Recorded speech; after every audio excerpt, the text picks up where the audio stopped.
I swear I commit my flesh, my mind, my will, to the glory of this Ludus and the commands of my master, Batiatus. Welcome to the Brotherhood. Pada episode sebelumnya, kita telah melihat bagaimana Spartacus mampu mengalahkan Crixus dalam ujian terakhirnya, dan lulus sebagai seorang gladiator yang siap untuk bertarung di arena pertandingan di bawah alma mater milik Batiatus. Untuk kalian yang belum menonton episode sebelumnya, kalian bisa klik tombol notifikasi yang ada di kanan pojok atas. Oke, tanpa berlama-lama lagi, inilah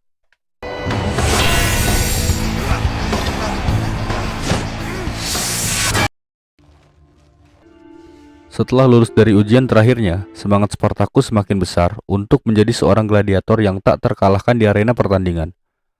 Terlihat latihan yang dilakukannya tidak seperti yang dilakukan oleh teman-temannya. Dia menjadi lebih semangat dan menaikkan tempo latihannya lebih keras dari biasanya.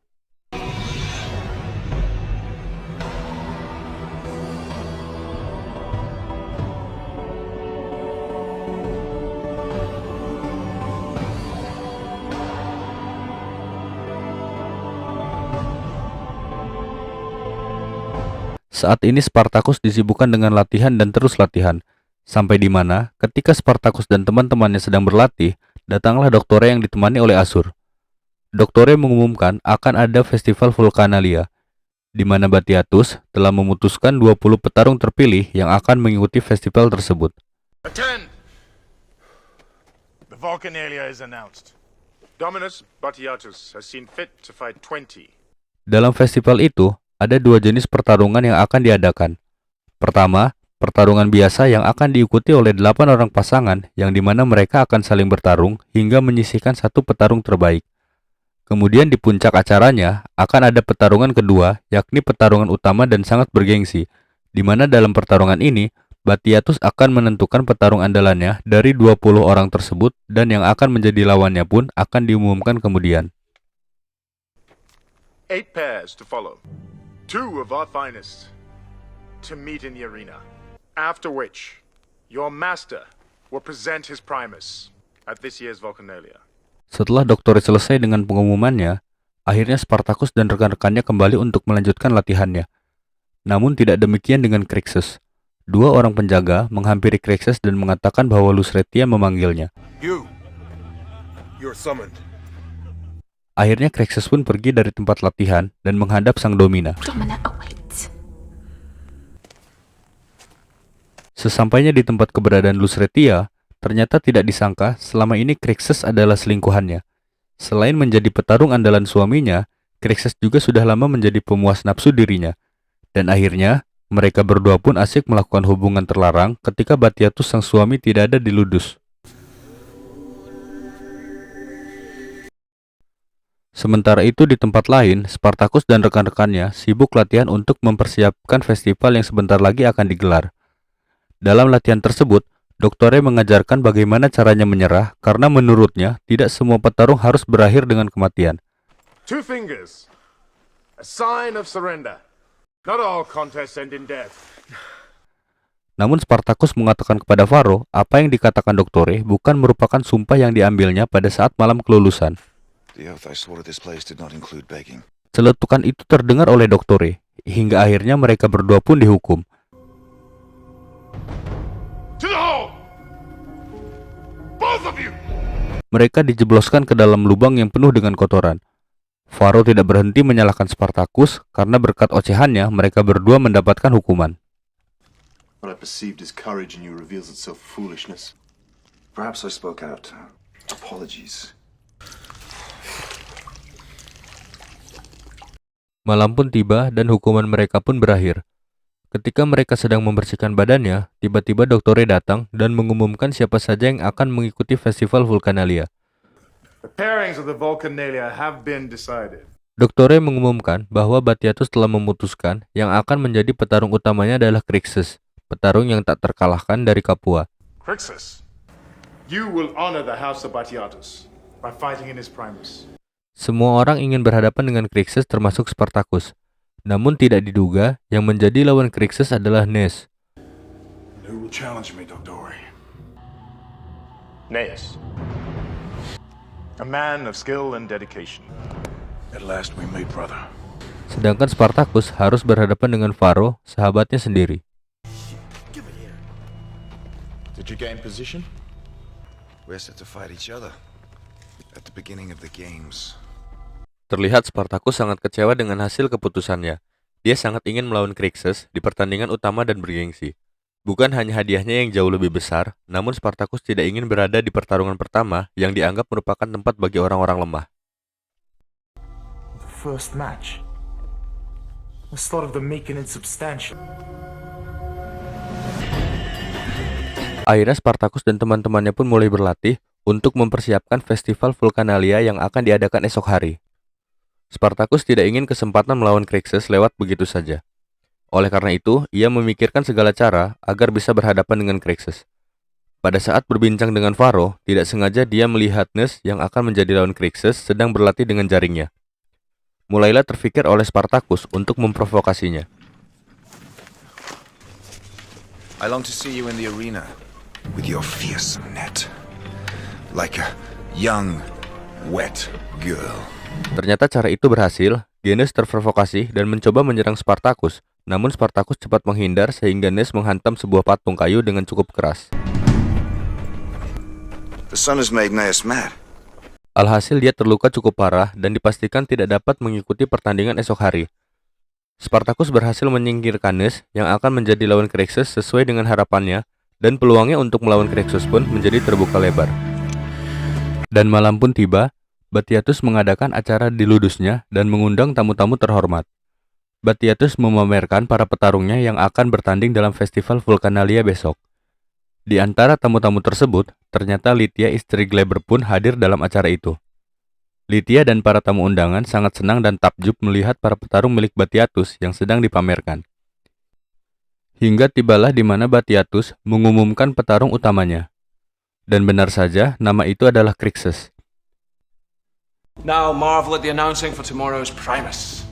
Crixus, the champion of Capua. Setelah itu, Batiatus lanjut menentukan siapa yang akan menjadi lawan We'll Crixus. meet Crixus. Move hammer. Good citizens, the champion of Capua will stride across the sand and base. Namun sesaat sebelum Batiatus mengucapkan sepatah kata, tiba-tiba Spartacus menyerang Crixus yang berada di sebelahnya. Perkelahian pun terjadi. Doktori yang mencoba menghentikannya pun dilarang oleh Lytia karena ia sangat menikmati perkelahian tersebut. No, let them fight! Begitu juga dengan para tamu-tamu undangan yang sangat antusias melihat Spartacus dan Crixus bertarung. Melihat para tamu undangan sangat antusias, kesempatan ini pun dimanfaatkan oleh Batiatus. Batiatus menghentikan perkelahian mereka dan memutuskan yang akan menjadi lawan Crixus di pertandingan esok adalah Spartacus. Enough! See their hatred burning beyond control! This was merely a taste! Tomorrow, they will settle this grudge in the arena. Sontak para tamu undangan pun mulai memasang taruhannya, dan di sisi lain, Spartacus pun sangat senang karena rencananya berhasil. Tibalah di mana acara gladiator yang bernama Vulcanalia pun dimulai. Para penonton bersorak-sorak dan ramai memadati gelanggang pertandingan. Tidak hanya penonton, dalam pertandingan tersebut dihadiri orang-orang penting Romawi dan tidak ketinggalan, Lytia pun hadir di gelanggang tersebut. Here we go then. Di tempat lain, Spartacus yang tengah bersiap-siap dihampiri oleh Varro yang baru saja memenangkan pertandingan. Ia memberikan dukungan kepada Spartacus, hingga tibalah Batiatus sang pemilik acara memanggil Spartacus untuk segera memasuki arena pertandingan. Renowned for his magnificent victory, where he single-handedly slaughtered 4 of Salonius' gladiators.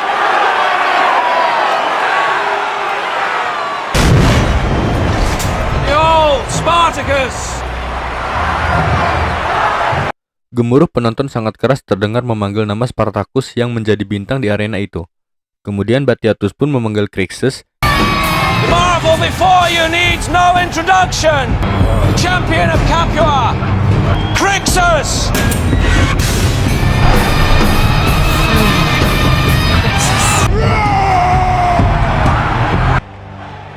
Dan akhirnya mereka berdua pun berhadapan di arena pertarungan. Sebelum memberikan aba-aba dimulainya pertandingan, Batiatus menyampaikan sepatah kata di hadapan para penonton.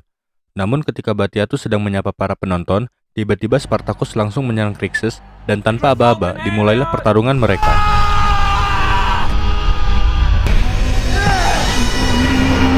Was that not supposed to happen? We've not yet finished the oration, and yet the Thracian attacks. How exciting. Spartacus dengan agresif terus menyerang Crixus. Namun Crixus dengan sangat mudah menepis serangannya.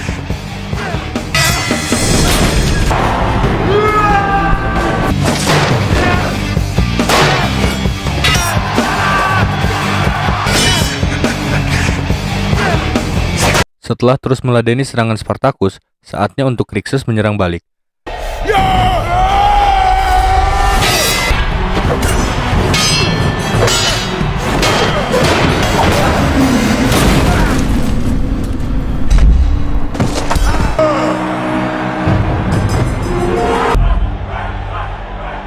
Sampai pada akhirnya, Spartacus tidak dapat membendung kekuatan dari Crixus dan jatuh tidak berdaya. Sorak-sorak penonton pun bergemuruh melihat pertandingan mereka berdua. Seperti biasa, yang diinginkan penonton adalah pertandingan sampai tuntas, di mana salah satu gladiator ada yang mati.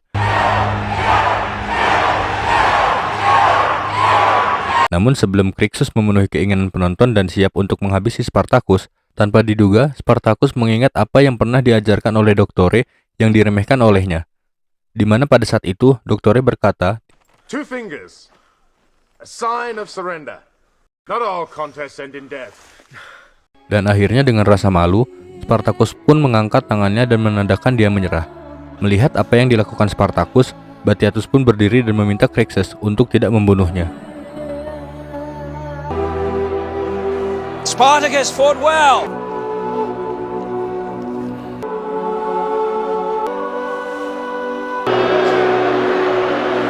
Let him live to fight another day. Jelas keputusan yang diambil oleh Batiatus membuat para penonton kecewa.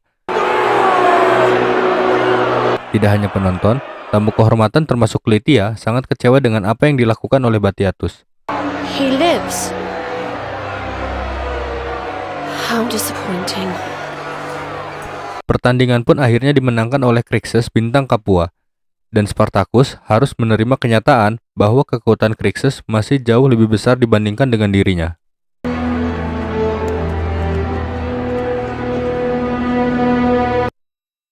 Keesokan harinya, setelah mendapatkan kekalahan dari Crixus, Spartacus pun dimarahi oleh Batiatus.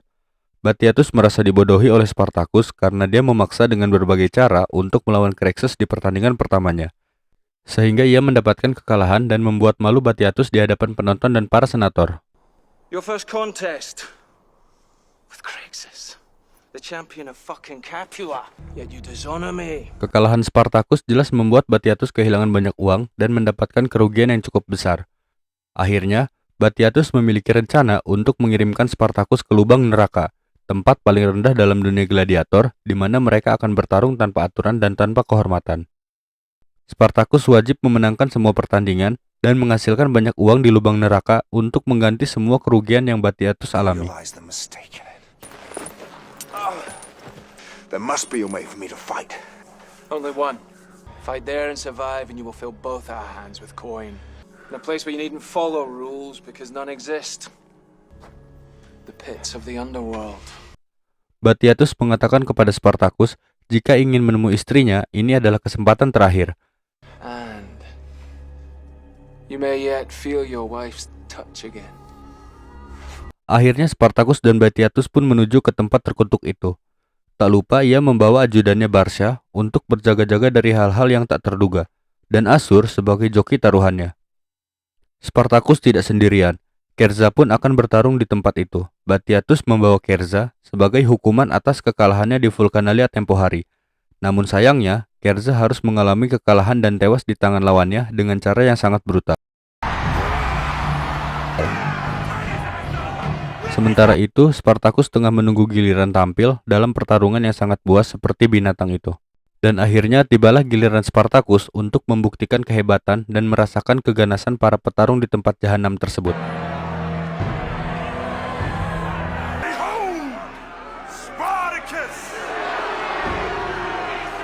Dalam pertarungan pertamanya, Spartacus sangat tidak diuntungkan karena lawannya mendapatkan senjata yang jauh lebih bagus dibandingkan dirinya. What weapons shall the gods bless them with? Choose your fate. Spartacus draws. Case this. Mermaid draws. Spy ride. We have but a single rule. Only one survives. Pertarungan pun dimulai. Spartacus seperti biasa, kewalahan menghadapi lawannya dan mulai terpojok.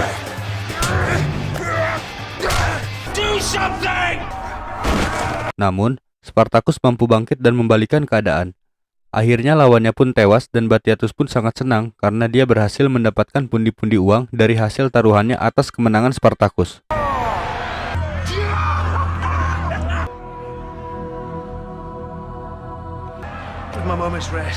Setelah memenangkan pertandingan, Spartacus pun pulang dan bertemu dengan sahabatnya Varro.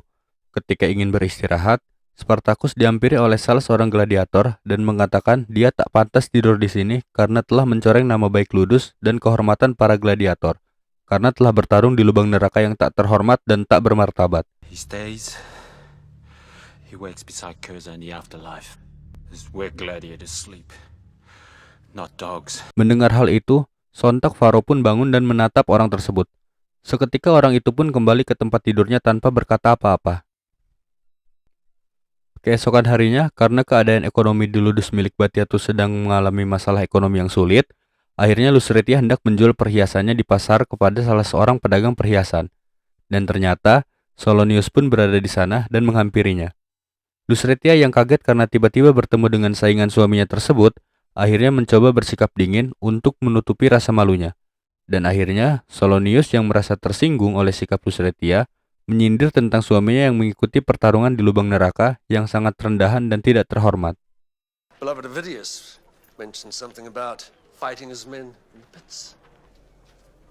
I pray fortune swiftly returns to his favor, so we may battle once again in the arena with honor. Sementara itu, Batiatus yang sedang fokus mencari kepingan uang pun akhirnya membawa Spartacus untuk kedua kalinya ke tempat jahanam tersebut. Dan seperti sebelumnya, Spartacus diwajibkan menang dalam pertarungan, sehingga Batiatus bisa mendapatkan pundi-pundi uang dari hasil taruhannya. Dalam pertarungannya kali ini, Spartacus sudah mulai dapat beradaptasi sedikit demi sedikit. Alhasil pada malam itu, walaupun lawannya cukup ganas, dia mampu mendapatkan kemenangan dengan cukup mudah, dan para penonton pun mulai mengenal dan menyukai Spartacus.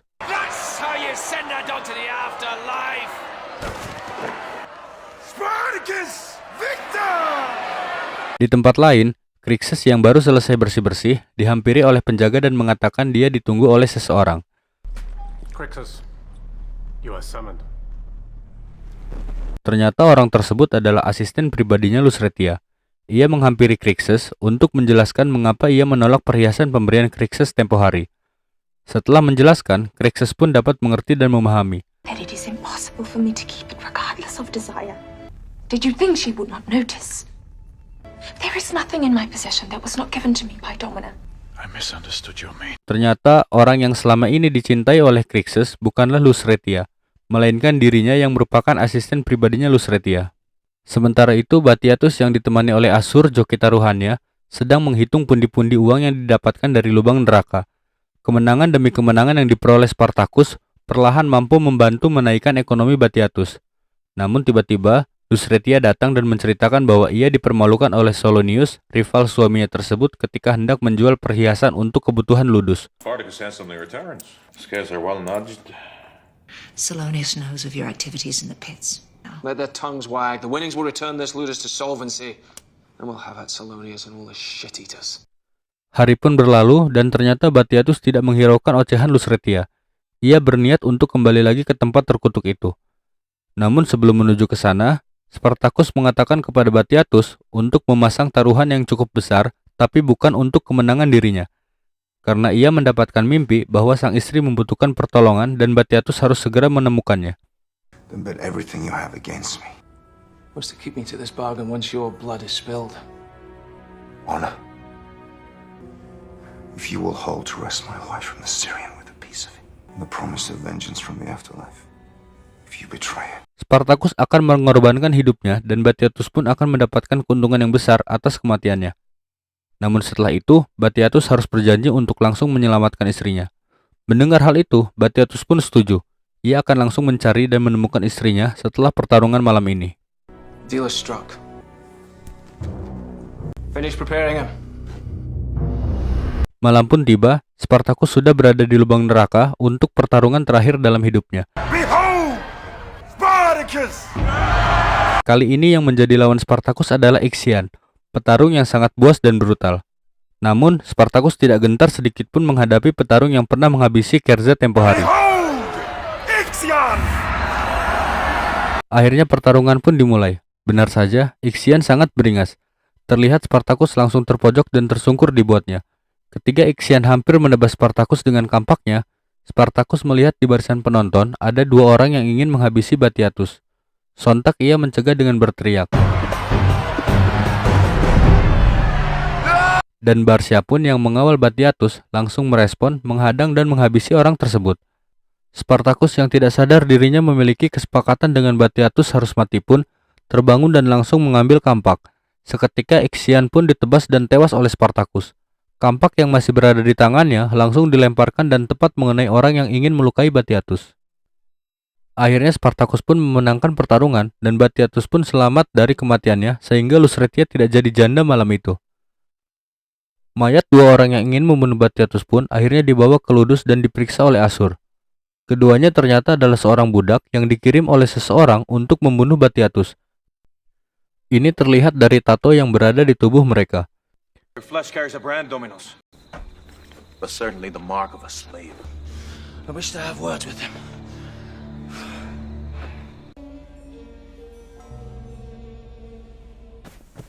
And tell me who must die in response. Lucretia kesal dan marah kepada Batiatus yang dianggap telah mencoreng kehormatan Ludusnya karena telah bertarung di lubang neraka tanpa kehormatan. Bahkan Lucretia semakin membenci Spartacus dan menyuruh Batiatus untuk membunuhnya. Karena menurutnya, Spartacus adalah orang yang membawa kesialan sehingga para dewa mengutuk Ludusnya. That Thracian. He brings nothing but shame on our house. He's cursed. He's cursed by the god. Every day that the Thracian yet lives, I fear that his curse becomes our own. Di tempat lain, Spartacus yang sedang berada di sebuah kamar dihampiri oleh Doktore dan menyuruhnya untuk menghadap Batiatus. Kemudian mereka berdua menemui Batiatus yang sudah menunggunya. Sesampainya di tempat Batiatus, Spartacus langsung menagih janjinya. Dan Batiatus pun mengatakan akan segera menemukan istrinya. Tidak lupa Batiatus pun berterima kasih kepada Spartacus karena telah menyelamatkan nyawanya. A promise was made. You'd find Sura. I will continue the search for her. You saved my life. Gods knows. That debt demands repayment. Akhirnya pada malam itu, Spartacus diberikan pedangnya kembali dan Batiatus mengatakan kepada Doktore, Spartacus akan kembali lagi ke Gladiator dan bergabung bersama teman-temannya. He's to rejoin the gladiators as soon as he is able.